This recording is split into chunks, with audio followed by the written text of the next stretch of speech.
하나님이 그 산파들에게 은혜를 베푸시니 그 백성은 번성하고 매우 강해지니라. 그 산파들은 하나님을 경외하였으므로 하나님이 그들의 집안을 흥왕하게 하신지라. 그러므로 바로가 그의 모든 백성에게 명령하여 이르되 아들이 태어나거든 너희는 그를 나일강에 던지고 딸이거든 살려두라 하였더라. 아멘. 기독교인들이 가장 많이 쓰는 말 가운데 하나가 은혜라는 말입니다. 이 은혜라는 말은 성경 원어에서 여러 가지 말이 되어 있습니다. 신약 헬라어에는 카리스라는 말로 썼어요. 이거는 값없이 주시는 것으로 은혜 또는 친절, 선물, 감사 등의 말로 번역되어 있습니다. 구약 히브리서에서는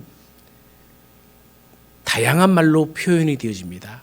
첫 번째가 헨이라는 말로 사용되어지는데 이 헨은 불쌍히 여기다, 아랫사람에게 호의를 베풀다. 그러니까 불쌍히 여겨서 아랫사람에게 호의를 베푸는 하나님의 사랑과 은총과 긍휼하심을 나타낼 때는 헨이라는 단어를 씁니다. 두 번째가 헤세드라는 말을 씁니다. 인자하신 이 하나님의 본성, 그 본성으로 긍휼을 베푸시고 공의를, 특별히 공의를 드러낼 때는 헤세드라는 말을 씁니다. 세 번째는 나하밈이라는 말을 쓰는데 이 말은 주로 은총이라는 말로 번역되어 있습니다. 우리의 죄를 다 사해 주셨다라는 그런 의미로 사용되어지죠. 종합적으로 말하면 하나님의 백성들에게 베풀어 주시는 하나님의 값없는 사랑, 그것을 은혜다라고 얘기합니다. 이 하나님의 은혜는 언약을 통해 우리 가운데 나타났고 그리스도를 통해서 성취되었습니다. 그런데 오늘 성경에서 사용된 은혜라는 말은 이 히브리 말의 세 가지 의미가 아닌 다른 말로 썼습니다. 헨도 아니고 헤세드도 아니고 라함임도 아닌 야타부라는 말을 썼어요. 야타부. 이 말은 선대하다, 잘 되게 하다, 좋게 만들어 주다라는 뜻입니다. 하나님의 주권적인 사역으로 이스라엘의 이 번성이 그냥 자연적으로 이루어진 것이 아니라 하나님께서 세심하게 그 역사 가운데 들어오시고 개입하셔서 하나님의 뜻을 성취해 나가는 것, 그것을 바로 야타부라는 말로 사용되어집니다. 결국 하나님께서 은혜를 베풀어 주시어서 하나님의 뜻을 야타부하다, 온전히 이루어 주신다. 그것이 바로 은혜라는 말입니다. 하나님은 세상을 창조하신 후에 그냥 방치해 둔 것이 아니라 하나님께서 하나님의 계획을 그 역사 가운데 이루어 가시고 그 역사를 세밀하게 하나님이 개입하셔서 주관해 나가시는 것, 그게 야타부, 은혜라는 말입니다. 이렇게 만물을 창조하시고 섭리하신 하나님께서 올 한 해도 우리를 향한 하나님의 선하신 계획이 있을 줄로 믿습니다. 야타부의 계획이 있는 것이죠. 은혜를 베푸실 하나님의 은총이 우리를 기다리고 있다는 얘기입니다. 하나님의 우리를 향한 이 선한 계획은 어떤 장애물도 방해할 수가 없습니다. 그 모든 장애물을 뛰어넘는 것이죠. 그게 야타부입니다. 그러면은 우리가 이런 하나님의 은혜를 받으면 어떻게 살아가야 되겠습니까? 오늘 세 가지로 말씀을 드리자면은 첫 번째로는 우리는 사탄이 만들어 놓은 어떤 장애물도 극복해서 번성하게 되어진다는 겁니다. 요셉으로 말미암아 야곱의 아들들이 애굽에서 가서 큰 민족을 이루었죠. 70명이 이주해서 430년 만에 240에서 약 300만 정도의 되었다면 3만 4천 배 내지 4만 4천 배가 불어난 것이죠. 증가 속도가 거의 폭발적인 것입니다. 이 노예로 있는 노예들이 갑자기 번성하면 왕이 불안을 느낍니다. 그래서 바로가 불안해지는 거예요. 그래서 세 가지의 인구 정책을 씁니다. 첫 번째 인구 정책은 국고성 비돔과 남셋을 건축하게 만드는 거예요.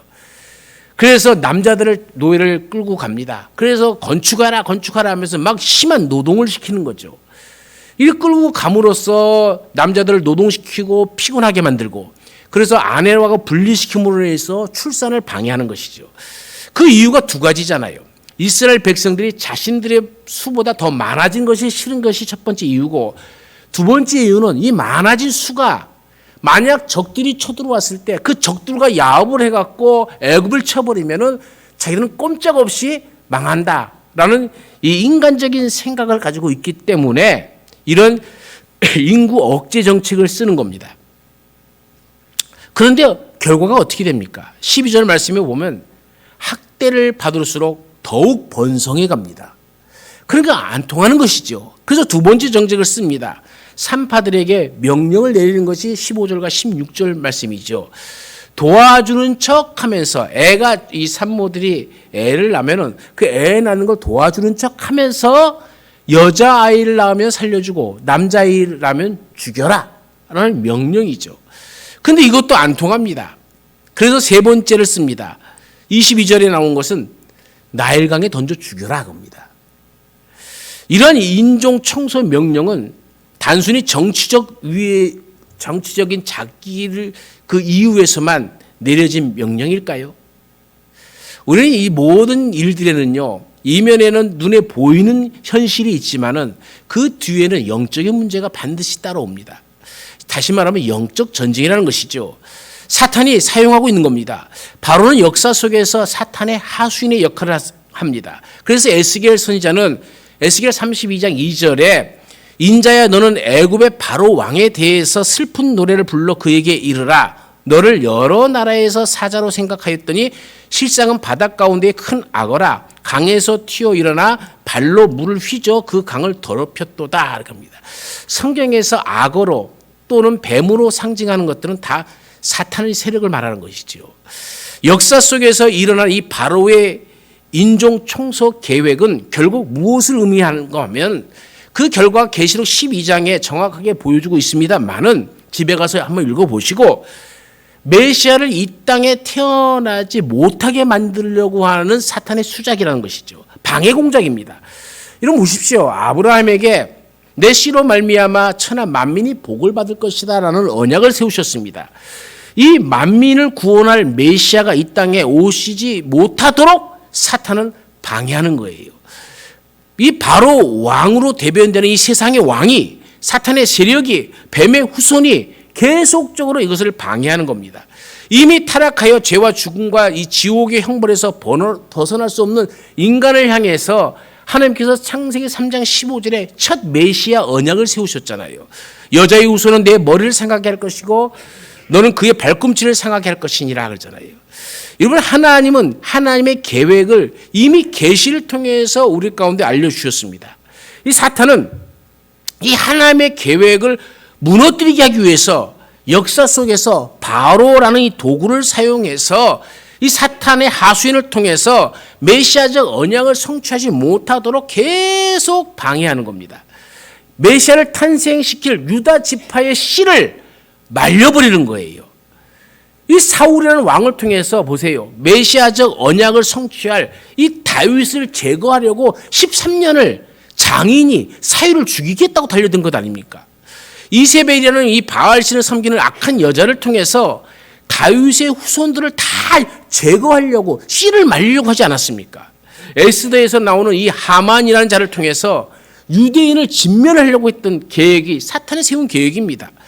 예수님이 탄생할 때 헤롯이라는 이 사악한 왕을 통해서 메시아가 이 땅에 인간의 몸을 입고 태어나지 못하도록 2세 미만의 어린아이들을 다 죽여버렸지 않습니까? 그러나 그 사탄의 장애물은 아무리 그것이 강하게 온다 할지라도 하나님의 은혜 앞에서 아무런 힘을 발휘하지 못합니다. 사탄의 전략은 하나님의 은혜 앞에 무너지고 마는 것이죠. 결국 하나님은 하나님의 은혜로 하나님의 뜻을 성취하고야 마는 것입니다. 성경을 보십시오. 하나님이 은혜를 베푸니까 어떤 일이 일어납니까? 20절 말씀에 보면 그 백성이 번성하였다라고 얘기합니다. 여기에 사용된 번성이라는 이 말은 라바라는 히브리 말입니다. 크다, 많다, 무수하다, 증거하다, 크게 만들어주다, 증대시키다라는 뜻입니다. 하나님께서 인간을 만드시고 주신 말씀이 뭡니까? 생육하고 번성하여 땅에 충만하신 말씀이었죠. 노아 때 노아 홍수가 일어난 이후에 노아에게 주신 말씀, 그 언약도 뭡니까? 생육하고 번성하여 땅에 충만하라는 똑같은 언약을 주어집니다. 예레미야를 통해서 회복할 이스라엘에게 주실 말씀도 뭡니까? 내 종 다윗의 자손과 나를 섬기는 내 의인을 번성케 하리라 하신 말씀이 예레미야 33장 22절에 나오지 않습니까? 번성은 우리를 향하신 하나님의 뜻입니다. 메시아를 통한 하나님의 백성의 충만한 수가 돌아올 것이 하나님의 설교의 도에는 처음부터 있었던 겁니다. 하나님께서 하나님의 언약의 백성을 번성하게 하기 위해서 아브라함을 부르십니다.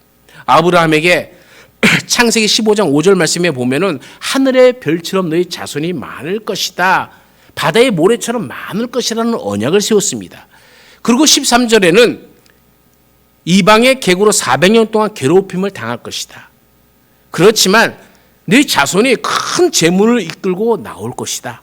이것이 하나님의 계획이고 하나님의 설계의 도고 하나님의 뜻이란 얘기죠.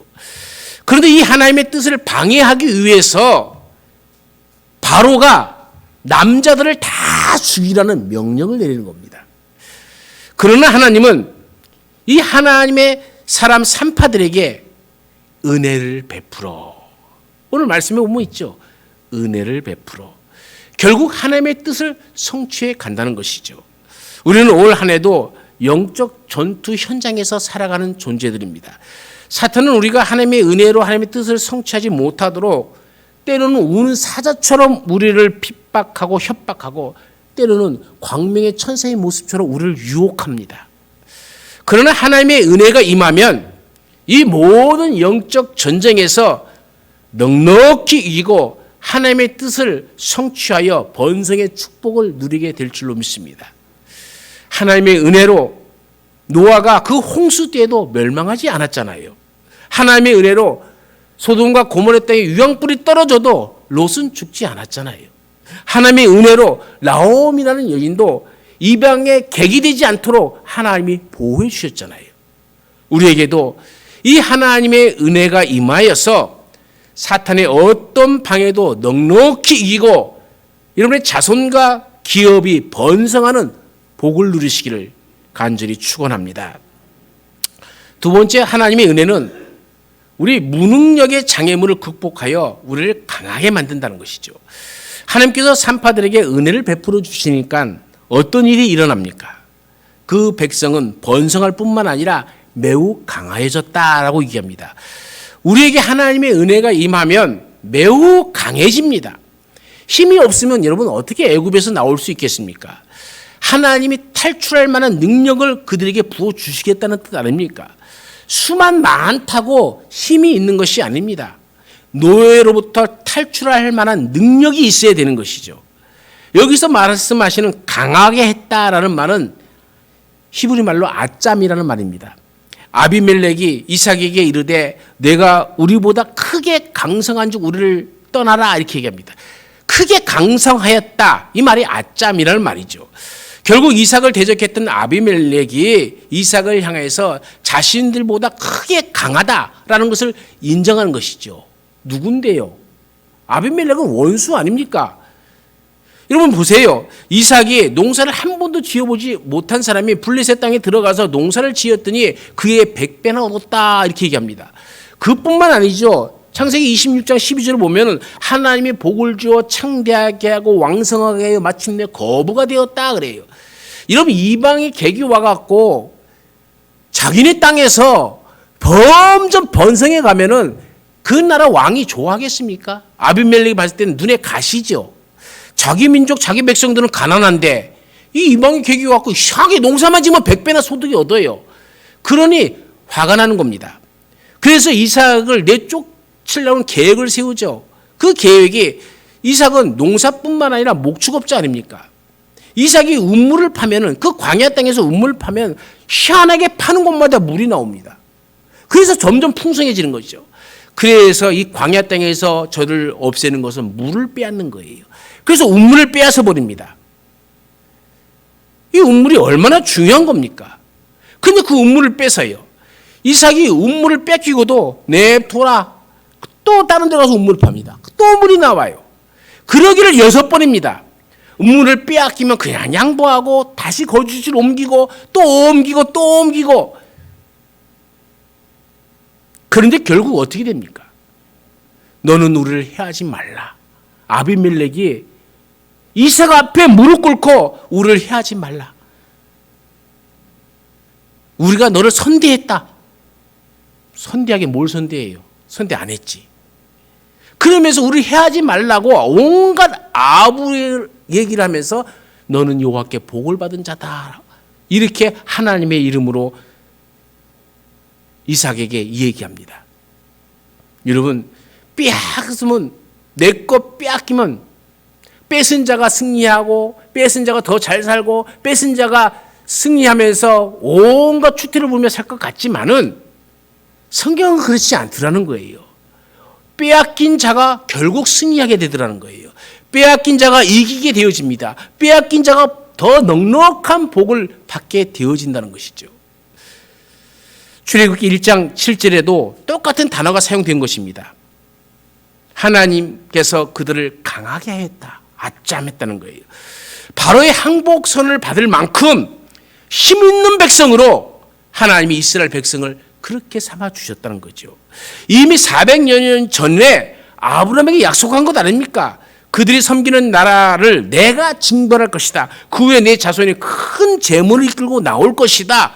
하나님의 언약의 말씀이 400년이 지나도 사람은 잊어먹었어요. 사람은 그 말씀을 잘 기억하지 못할지라도 하나님은 그 말씀을 기억하고 그 말씀대로 이루어 주셨습니다. 지금 경제력으로나 군사력을 비교하면 노예에 불과합니다. 군대가 없습니다. 힘이 없습니다. 능력도 없습니다. 경제적인 것도 정치적인 것도 군사적인 힘 아무것도 없습니다. 그런데 중요한 건 하나님의 은혜가 임하니까 연약한 것 같이 보였지만 이 애굽의 큰 군사력과 경제력을 뛰어넘는 강력한 힘이 나타나더라는 거예요. 우리가 예수 안에 있으면 이런 강력한 힘을 예수님이 우리를 통해 나타내 주실 줄로 믿습니다. 하지만 바로가 이스라엘 민족을 그냥 보냅니까? 어떻게든 안 보내려고 힘으로 밀어붙여 못 나가게 합니다. 그 결론은 어떻게 됩니까? 그 힘에 눌려서 못 나갑니까? 하나님이 진노하셔서 10가지 재앙을 내립니다. 결국 바로가 옛날에 아비멜렉이 두 손 들고 항복한 것처럼 항복 선언을 해버립니다. 출애굽기 12장 31절에 보면 가축뿐 아니라 애굽 사람들이 그 재물을 많이 가지고 나옵니다. 41절에 보면 아브라함에게 약속한 그 약속이 그대로 성취되었다고 성경은 기록하고 있죠. 하나님의 은혜가 임하면 우리를 통해 하나님의 일을 시행하시는데 우리의 무능력 때문에 그것을 이루지 못할 것 같아 보이지만 하나님은 우리에게 은혜를 주시어서 무능력이 아니라 강력한 힘을 주어 그 일을 반드시 이루신다는 겁니다. 이스라엘 백성의 힘으로 가나안 땅에 들어가는 것이 아니라 하나님의 은혜로 들어가는 것이죠. 우리가 천국 가는 것도 내 힘이 아니라 하나님의 은혜로 가는 겁니다. 하나님의 은혜가 부어지면 병든 자도 일어나는 것이고요. 하나님의 은혜가 임하면요, 38년 된 병자도 치유가 되어지는 겁니다. 하나님의 은혜가 임하면 혈루증을 앓는 여인도 고침을 받게 되어지는 것이고요. 하나님의 은혜가 임하면 어떤 태생적인 위기도 극복할 수가 있습니다. 태생적으로 주어진 신체적 장애, 정신적 장애, 경제적 장애, 인간관계의 장애도 하나님의 은혜가 임하면 결코 우리 앞에 장애물이 될 수 없는 것이죠. 예수님의 은혜로 선천적인 시각장애인이 치유를 받습니다. 간질 걸린 아이가 고침을 받습니다. 중풍으로 누워있던 자가 벌떡 일어납니다. 선천적 지체 장애자가 치유되어지기도 하고 18년 동안 허리를 펴지 못했던 여인이 허리를 푹 펴고 할렐루야 하나님을 찬양하며 나아갑니다. 연약한 자를 들어 쓰시는 것이 하나님의 은혜입니다. 하나님의 은혜가 임하면 무능한 자들도 힘을 얻게 되어집니다. 하나님의 은혜가 임하니까 평생 목동으로 살아갈 것 같았던 그렇게 보였던 다윗이 왕이 되어집니다. 하나님의 은혜가 임하니까 우상 장사의 아들 아브라함, 실패한 어부 베드로, 저주까지 한 베드로도, 기생의 아들 입다도, 기생 라합도, 성중독자의 바람둥이 삼손도, 겁쟁이 기드온도, 농사꾼 아모스도, 소 모는 엘리사도, 장애인 에후도, 주부였던 드보라도 강하여져서 하나님의 위대한 사역을 성취하게 되었습니다.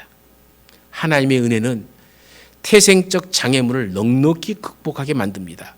야곱은 태생적 위기를 가지고 태어난 사람이죠. 그러나 그도 하나님의 은혜로 쓰임받아서 12지파의 조상이 되었지 않습니까? 역사상에 이름을 남긴 많은 사람들이 있습니다. 링컨, 헬렌 컬러, 칼빈, 루터, 처칠, 워싱턴, 모두 다 좋은 환경, 좋은 조건을 가지고 태어난 사람들이 아닙니다. 초등학교도 못 나갈 정도로 가난한 가정에서 태어난 사람도 있고, 걸어 다니는 병원이랄 정도로 온갖 질병에 시달린 사람도 있습니다. 그러나 하나님을 만나고 하나님의 은혜가 임하니까 한평생 하나님의 은혜를 간증하며 살아가는 존재로 바뀌어지는 겁니다. 한평생 맹인으로 은혜로운 영혼의 찬양과 마녀편을 작사를 했던 페니 크로스비는 생후 6주 만에 맹인이 되었지만 하나님의 은혜로 한 시대의 찬양을 가장 많이 만든 사람이 되었잖아요. 성경은 말합니다. 하나님께서 세상에 미련한 것들을 택하사 지혜 있는 자들을 부끄럽게 하려 하시고, 세상에 약한 것들을 택하사 강한 것들을 부끄럽게 하시며, 하나님께서 세상에 천한 것들과 멸시받는 것들과 없는 것들을 택하사 있는 것들을 피하려 하신다. 오늘도 하나님이 우리에게 은혜를 베푸셔서 우리의 무능력이 하나님의 크신 능력으로 바뀌어지는 역사가 우리 가운데 있기를 간절히 축원합니다. 세 번째로는 하나님의 은혜는 허물의 장애물을 극복하여 우리를 흥황하게 만듭니다. 하나님의 은혜가 임하니까 어떻게 되었습니까? 번성하고 매우 강해질 뿐만 아니라 어떤 일이 일어났습니까? 21절에 보면 그 산파들이 하나님을 경외합니다. 하나님을 경외하는 것도 하나님의 은혜가 임해야 되는 것이죠. 하나님을 경외하는 삶을 통해 이루어지는 것이 무엇입니까? 그들의 집안을 흥왕하게 했다라고 해요. 구속사를 이룬 이스라엘 민족만 번성하고 매우 강해지는 것이 아니라 자신들의 집이 흥왕하게 되었다는 것이죠. 흥왕이라는 말은 히브리 말로 아싸라는 말입니다. 우리나라 말도 아싸라는 말이 있죠. 신이 날 때 아싸 그러잖아요. 안 해보셨어요? 그럼 한번 해봅시다. 아싸? 어디요? 아싸 하니까 어때요? 좀 기분이 올라오죠? 그죠? 그러니까는요, 여러분 자주 아싸 하세요. 그럼 아싸? 그러면서 하나님 히브리 말로 아싸입니다.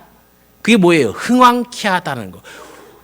올려준다는 거예요. 만들어 성취하고 생산해 주는 것이 개인적 위로부터 막 나온다는 얘기입니다. 이 말은 하나님이 궁창을 만드사 할 때에 그 만들었다는 말, 이 말과 똑같은 말입니다. 아싸입니다. 무에서 유를 창조하는 거예요. 우리가 아싸 하고 다니면은 없는 것들이 막 생겨나기 시작합니다. 여러분 오늘부터 아싸 하고 다니세요. 아멘 안 하는 거 보면 아싸 하고 돌아다니면 미친 사람 소리 들을까봐, 뭐 있으면 다 아싸 그러면 저 미쳤지 그럴까봐, 그 소리 들을까봐 못하는 거죠. 아싸 하십시오.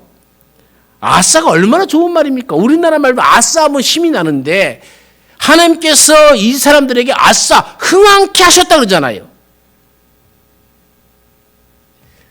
한마디로 하나님께서 이루어 가신다는 거예요. 만들어 가신다는 거예요.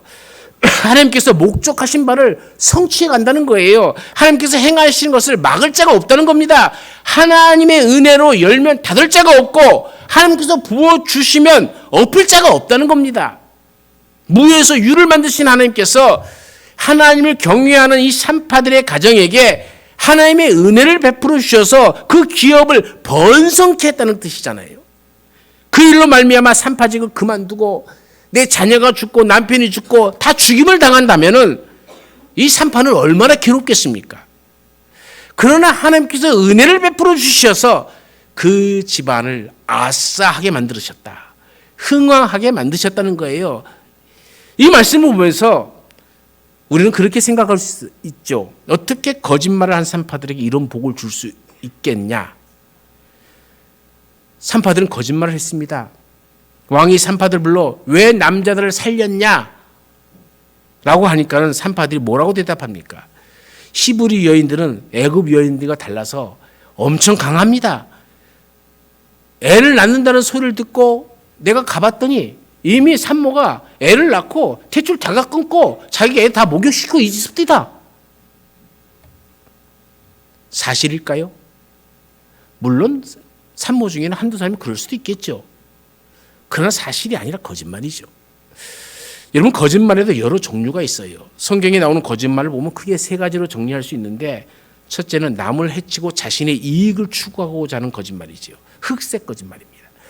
두 번째는 농담으로 하는 거짓말이 있어요. 뭐 작가나 코미디언이나 연극인이 하는 것처럼 말 장난으로 즐거움을 주기 위한 거짓말이죠. 위적 언어입니다. 세 번째는 어쩔 수 없이 하는 거짓말이 있어요. 이것을 백색 거짓말이라고 합니다.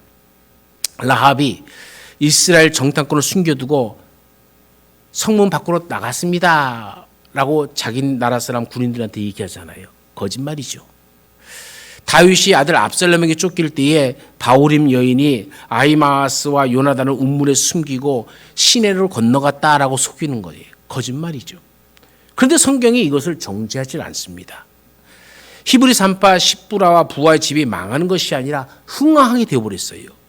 기생 라합이 망한 것이 아니라 다윗의 족보에 들게 되어지고 예수님을 탄생하는 메시아의 족보에 들어가게 되었습니다.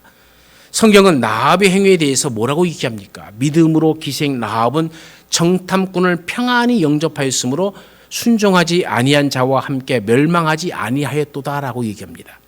이것은 인간이 말하는 상황 윤리를 말하는 것이 아닙니다. 절대적 진리, 절대 선하신 하나님 편에 설 것인가, 거짓의 아비 사탄의 편에 설 것인가의 문제죠. 소속의 문제입니다.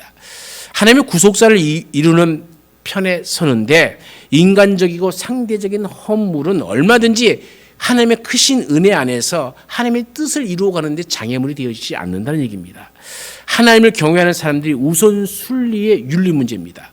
거짓말하지 말라는 말과 살인하지 말라는 이 계명이 같이 걸릴 때, 그럴 때 우리가 어떻게 해야 되냐는 것이죠. 생명을 살리기 위한 거짓말을 하는 경우가 있다는 얘기죠. 보세요. 여러분 집안에 공산당이 쳐들어와 갖고 총을 딱 목에다 대군 다음에 아버지 어디 숨어 있어? 빨리 이실 짓고 해. 그러면 그 아들이 정직하게 아버지는 안방에 다락방에 숨어 있어요. 이렇게 해야 될까요? 모른다고 해야 될까요? 여러분 성경은 생명을 살리는 것, 그것에 우선시를 둔다는 것이죠. 정직하게 말함으로 아버지를 죽이는 것은 믿음의 행위가 아니라는 거예요. 하나님을 경외하는 자의 자세가 아니라는 겁니다. 우리가 살다 보면 부득이하게 사람들 보기에 허물할 만한 일을 저지를 수가 있습니다. 그러나 그것이 하나님의 은혜를 제한하지는 못합니다. 성경은 율법이 들어온 것은 범죄를 더하게 하려 함이라. 그러나 죄가 더한 곳에 은혜가 더욱 넘쳤나니라고 얘기합니다. 세상 사람들은 죄가 있고 허물이 있으면 상종하지 않습니다. 자신의 마음에 들지 않으면 주던 것도 거두어 버립니다. 비행기도 회항시켜버리고 사장자리에서 하루아침에 내려오게도 만듭니다. 그러나 하나님은 기생인 라합 같은 사람도 은혜를 베풀어서 예수님의 족보에 넣어줍니다. 은혜는 내가 찾는 것이 아니라 하나님이 내게 찾아오시는 거예요. 시아버지를 범한 다말이라는 여인이 예수님의 족보에 오르지 않습니까? 이방 여인 누시라는 여인이 예수님의 족보에 들어갑니다. 다윗과 가늠한 우리아의 아내 밧세바가 예수님의 족보에 들어가요.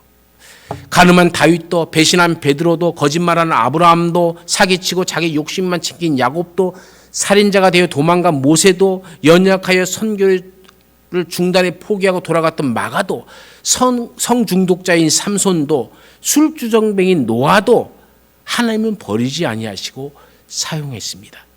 하나님의 은혜는 그들의 허물을 다 사용하셔서 하나님의 뜻을 성취하셨다는 겁니다.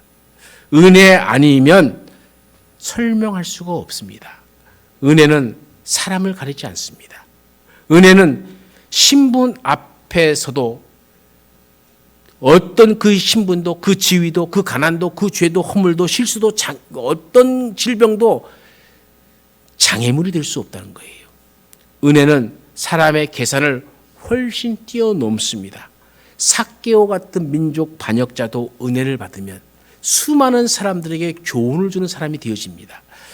여러 남편을 두었고 살았던 이 사마리아 여인도 예수를 만나 은혜 받으니까 그의 삶이 변화돼서 예수님을 증거하는 삶을 살게 되어졌습니다. 예수님께서 우리에게 하시는 말씀이 뭡니까? 너희는 가서 내가 긍휼을 원하고 제사를 원하지 아니하노라 하신 뜻이 무엇인지 배우라. 나는 의인을 부르러 온 것이 아니요 죄인을 부르러 왔노라. 올 한 해 어떤 허물이 우리에게 있다 해도 하나님의 은혜는 우리의 허물을 못 덮을 정도로 그렇게 조그만 은혜가 아니라 그 모든 허물을 다 덮고도 남는 그 은혜입니다. 우리는 이 허물의 장애를 극복해야 됩니다. 허물을 바라보면 바라볼수록 그게 더 커 보입니다. 그러나 우리는 그 허물을 바라볼 것이 아니라 내게 베푸시는 하나님의 은혜를 보십시오. 그리고 그 은혜 안에서 우리가 이 허물의 장애를 뛰어넘어 흥왕케 하는 하나님의 은총이, 그 은혜가 우리 가운데 있어야 될 줄로 믿습니다. 은혜를 받으면 어떤 인생의 가뭄도 넉넉하게 이길 수 있습니다. 우리는 우리의 허물을 바라보며 쓰러져가는 존재, 원망의 존재가 아니라 하나님의 은혜로 흥왕해지는 하나님의 자녀들이 되어지기를 간절히 축원합니다. 우리 다 같이 결단의 기도를 하겠습니다. 통성으로 우리 다 같이 기도합니다. 하나님, 하나님의 은혜 받은 자로서 이제 사탄의 장애물을 극복하며 번성케 하옵소서. 우리의 무능력의 장애물을 보지 말고 우리를 강하게 하시는 하나님을 바라보게 하옵소서. 허물의 장애물을 극복하여 우리를 흥왕케 하여 주옵소서. 다 같이 통성으로 기도합니다. 거룩하신 하나님 아버지, 주의 은혜와 사랑에 감사 또 감사함을 드립니다. 우리가 연약하여도 하나님은 우리의 연약함을 탓하지 아니하셨고, 우리가 무능력해도 하나님은 우리의 무능력을 탓하지 아니하셨습니다. 우리가 많은 허물이 있음에도 불구하고 하나님은 오늘 우리를 불러주셨습니다. 지금 여기 이 자리에 오기까지 많은 사탄의 장애물을 뛰어넘고 넘어 지친 몸으로 아버지 우리가 이 자리에 왔나이다. 이제는 우리가 사탄의 종로로 타는 것이 아니라 하나님의 백성으로서 하나님의 은혜 가운데 머물게 하여 주옵시고, 그 은혜 안에서 그 사탄의 장애물이 아무리 크다 할지라도 그것을 뛰어넘게 하여 주옵시고, 내 무능력을 바라보는 것이 아니라 더 큰 하나님의 은혜를 강하게 하시는 하나님의 은총 속에 살아가게 도우시고, 아버지 내 허물 때문에 쓰러지고 낭망하는 아버지 상심 가운데 있는 자들이 아니라 아버지 하나님의 은총 속에서 더 크신 하나님의 흥왕케 하는 은혜와 복을 누리며 살아가는 백성들이 되게 하여 주옵소서. 하나님 주시는 은혜가 메마르지 않도록 도와주옵시며 그 은혜 안에서 우리가 살아가기를 결심하고 다짐하오니 우리의 눈을 뜨게 하여 주옵소서. 우리의 귀를 열어 주옵소서. 우리의 입술을 열어 주옵소서. 눈으로 하나님의 은혜를 바라보게 하시고 우리의 귀로 하나님의 은혜를 듣게 하여 주옵시고 우리의 입술로 하나님의 은혜를 증거하는 삶을 살아가게 하여 주옵소서.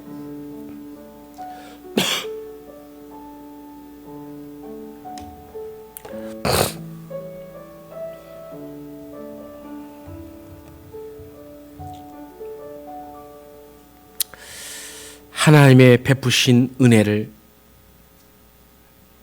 우리가 무엇으로 갚을 수 있겠나이까?